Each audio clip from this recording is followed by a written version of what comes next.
Olá, queridos! Hoje o clima está tenso no acampamento do povo de Israel. Apenas 3 dias depois de deixar o Sinai em direção à Terra Prometida, o povo começou a se queixar. É claro que as circunstâncias não eram tão fáceis, mas isso não justificava murmurar contra Deus depois de tantos milagres que eles já tinham presenciado. E todo aquele queixume desagradou o Senhor. Aliás, um coração queixoso sempre desagrada a Deus porque mostra pouca gratidão pelo que ele fez no passado e pouca fé pelo que ele pode fazer no presente.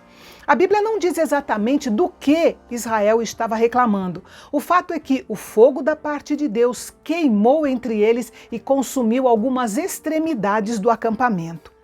Quando eles viram aquilo, correram até Moisés para que ele intercedesse ao Senhor.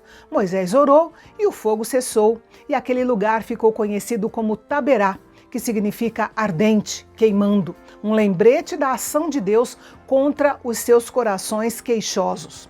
No versículo 4 aparece um termo que só é usado uma vez no Antigo Testamento. É o termo usado para descrever a ralé, ou a gentalha, referindo-se ao povo que acompanhou os israelitas quando eles saíram do Egito. Muitos eram egípcios, outros estrangeiros que foram com eles, talvez porque eram escravos no Egito ou porque o Deus de Israel se mostrou mais poderoso do que os deuses dos egípcios. De qualquer modo, esse outro povo trouxe muitos problemas para Moisés e para o povo de Israel. E não é diferente nos nossos dias, né, gente? Jesus chamou esse grupo de joio, porque está sempre criando caso no meio do povo de Deus. Satanás se infiltra no meio do povo de Deus através de falsos irmãos, de falsos obreiros e até trazendo um falso evangelho. Esses intrusos podem estar junto com o povo de Deus, mas não têm desejo pelas coisas espirituais e mais cedo ou mais tarde, obviamente, serão desmascarados. Mas voltando à nossa história, esses estrangeiros que estavam no meio do povo começaram a se queixar do maná e a lembrar das comidas do Egito. Além disso, queriam carne. Resultado, Moisés ouviu gente de todas as famílias se queixando. E mais uma vez o Senhor ficou irado. E Moisés, tão insatisfeito, que chegou a pedir a Deus que tirasse sua vida, porque conduzir aquele povo era um fardo pesado demais para que ele pudesse carregar sozinho. Deus então ajudou Moisés a resolver os 2 problemas difíceis: como liderar tantas pessoas complicadas e como prover carne para todas elas. Com relação ao primeiro problema, o Senhor ordenou que Moisés escolhesse 70 anciãos tementes a Deus para ajudá-lo a cuidar da vida espiritual do acampamento. Moisés já havia nomeado líderes para ajudar o povo a resolver as suas disputas pessoais, mas esses novos líderes teriam um ministério mais espiritual entre o povo. A Bíblia diz que 68 dos 70 homens se reuniram no tabernáculo ou na porta do tabernáculo e Deus lhes deu o poder do Espírito para que pudessem ajudar Moisés a liderar o povo.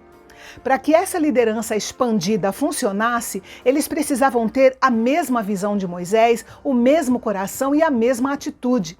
Se um homem não tem o Espírito Santo fluindo em sua vida e o mesmo Espírito daqueles que o Senhor colocou como autoridade sobre ele, ele não estará equipado para servir como deve e acabará sendo um obstáculo e não uma bênção.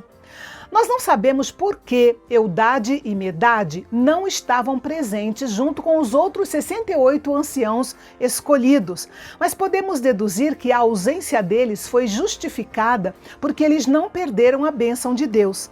Mesmo não estando com os outros, eles foram cheios do Espírito Santo e profetizaram lá mesmo onde eles estavam no acampamento. A operação do Espírito Santo não se limitou a uma geografia específica. O segundo problema, de Moisés estava relacionado a ter carne suficiente para alimentar toda a nação. Para resolver isso, Deus enviou um vento ao acampamento, trazendo codornizes que voavam a 1 metro do chão. Os israelitas ficaram muito felizes e passaram 2 dias capturando, matando as aves e estendendo para secar ao redor do acampamento. Deus disse que eles teriam carne suficiente para comer durante 1 mês inteiro. Seria tanta carne que eles ficariam enojados. E a Bíblia diz que enquanto eles comiam, a ira do Senhor veio contra eles na forma de uma praga terrível e muitos morreram. Moisés chamou aquele lugar de Quibrote Atavá, que quer dizer túmulos do desejo. E aquelas sepulturas serviram de monumento para o perigo de se orar, pedindo que seja feita a nossa vontade e não a vontade do Senhor. E a 11ª palavra de bênção de Números é: a forma como tratamos a palavra de Deus é reflexo da forma como tratamos o próprio Deus. Ignorá-la, tratá-la com descaso ou lhe desobedecer deliberadamente é pedir a disciplina do Senhor. Em vez de nos alimentarmos das coisas mundanas que trazem morte, vamos cultivar o apetite pela santa palavra de Deus. E amanhã nós vamos ver que as coisas continuam tensas no acampamento, dessa vez com um atraso de 7 dias na caminhada do povo por culpa de Miriam, irmã de Moisés e Arão. Não perca a grande lição que está por trás desse acontecimento.